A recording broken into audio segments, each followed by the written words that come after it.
كورت وإذا النجوم كدرت وإذا الجبال سيرت وإذا العشار عطلت وإذا الوحوش حشرت وإذا البحار سجرت وإذا النفوس زوجت وإذا الموءودة سئلت بأي ذنب قتلت وإذا الصحف نشرت وإذا السماء كشطت وإذا الجحيم سعرت وإذا الجنة أزلفت علمت نفس ما أحضرت فلا أقسم بالخنس الجوار الكنس والليل إذا عسعس والصبح إذا تنفس إنه لقول رسول كريم ذي قوة عند ذي العرش مكين مطاع ثم أمين وما صاحبكم بمجنون ولقد رآه بالأفق المبين وما هو على الغيب بضنين وما هو بقول الشيطان الرجيم فأين تذهبون إن هو إلا ذكر للعالمين لمن شاء منكم أن يستقيم وما تشاءون إلا أن يشاء الله رب العالمين.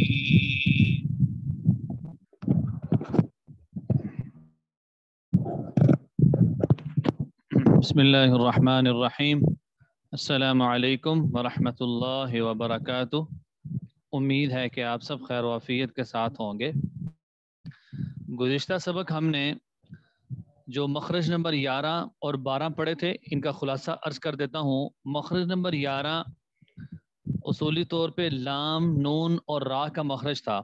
آپ کو یاد ہوگا کہ میں نے یہ بتایا تھا کہ لام، نون اور را یہ تینوں ایسے مخارج ہیں کہ جن کی ادائیگی ایک ہی جگہ سے ہوتی ہے.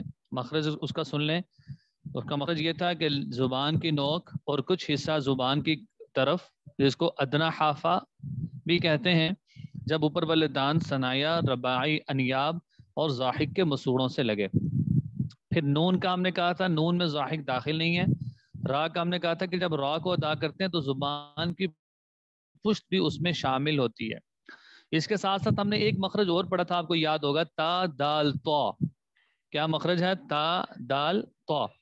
تا دال تو یہ دیکھیں اس کے مخرج میں ہم نے بنیادی طور پہ یہ پڑھا ہے کہ زبان کی نوک جب اوپر والے دو دانتوں کی جڑ سے لگے، اس سے تا دال تو نکلتا ہے. آپ کے سامنے جو سکرین شیئر کی جا رہی ہے آپ نوٹ کر سکتے ہیں، اس کو دیکھ سکتے ہیں کہ تا دال تو زبان کی نوک اور ثنایا علیہ کی جڑ. اچھا، ثنایا علیہ کی جڑ کس کو کہتے ہیں؟ اوپر کے جو دانت ہیں ان کی جو جڑ ہے ان کو ثنایا علیہ کی جڑ کہتے ہیں. یہ دیکھیں تصویر بھی آپ کے سامنے ہے، اس میں آپ دیکھیں کہ یہ شکل ہے، اس میں زبان کی نوک کو اس نے اوپر کے دانتوں کی جڑ کے ساتھ لگایا ہوا ہے. اس سے یہ 3 حروف ادا ہوتے ہیں، تا دال تو، تا دال تو. ٹھیک ہے، ان 3 حروف کی امید ہے کہ آپ نے پریکٹس کی ہو. اچھا، آج کے نئے سبق میں ہم نے مخرج نمبر 13 پڑھنا ہے. مخرج نمبر 13 یہ 3 حروف کا ہے، سا، ذال، ضا. اچھا، میں ان کو یہ کہا کرتا ہوں کہ یہ جو 3 حروف ہیں یہ نرم حروف بھی ہیں. پورے قرآن پاک میں یہ 3 حرف ایسے ہیں کہ جن کو نہایت نرمی کے ساتھ ادا کرنا ہے. اس میں بالکل سیٹی کی آواز نہیں آنی چاہیے. سا، ذال، ضا. یہ دیکھیں یہ 3 حروف ہیں، سا، ذال، ضا. سا، ذال، ضا. ہم نے یہ بات سمجھی کہ ان 3 حروف کو نرمی کے ساتھ ادا کرنا ہے. اس کے بعد یہ بات سمجھیں کہ اس کی ادائیگی کہاں سے ہوگی. ادائیگی یہ ہے زبان کی نوک جب اوپر والے دانتوں کے سرے سے لگے، کنارے سے لگے. دیکھیں دونوں میں فرق آپ سمجھیں. پچھلا جو آپ نے مخرج پڑھا تھا وہ تھا زبان کی نوک اور ثناء علیہ کی جڑ. یہ والا مخرج ہے زبان کی نوک اور ثناء علیہ کا کنارہ. ٹھیک ہے، یہ زبان کی بھی نوک اور اوپر والے دانتوں کا سیرا کنارہ. اس سے یہ تین حروف ادا ہوتے ہیں. سا، زال، ضا ان کو کہا جاتا ہے. سا، زال اور ضا. مخرج معلوم کرنے کا طریقہ کیا ہے؟ سا کو ساکن کریں، حمزہ سا زبر اس، پھر اسی طرح حمزہ زال زبر از، پھر اسی طرح حمزہ وا زبر او. ٹھیک ہے، تو یہ تین حروف ہیں. دوبارہ کر دیتا ہوں. ایک تو یہ نرم حروف ہیں، ان کو نرمی کے ساتھ ادا کرنا ہے. سا، زال، وا. یاد رکھیے جب زبان کی نوک ثناء علیہ کے کنارے سے لگے گی اسی وقت یہ حروف نرم بھی ہوں گے. اگر زبان کی نوک ثناء علیہ کے کنارے سے نہیں لگ رہی ہوگی نا تو پھر ظاہر ہے اس میں سیٹی کی آواز آ جائے گی.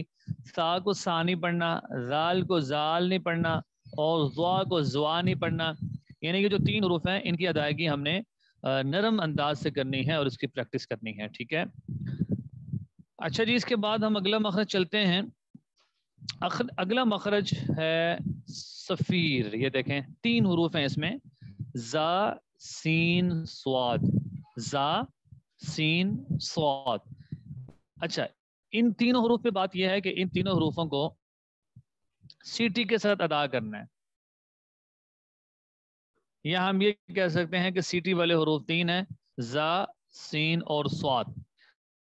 اچھا، اب ان کا مخرج کیا ہے؟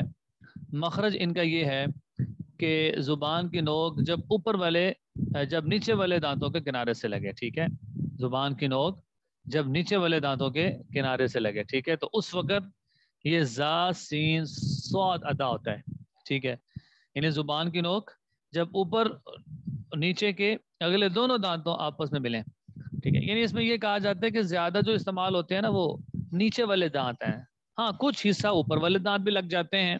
یعنی اگر آپ ان کی ڈیفینیشن دیکھیں، یہ دیکھیں باکس میں بناتا ہوں، اس کے اندر آپ اس کی ڈیفینیشن دیکھ لیں. مخرج نمبر 14 کی، زبان کی نوک جب اوپر نیچے کے اگلے دونوں دانت آپس میں ملیں.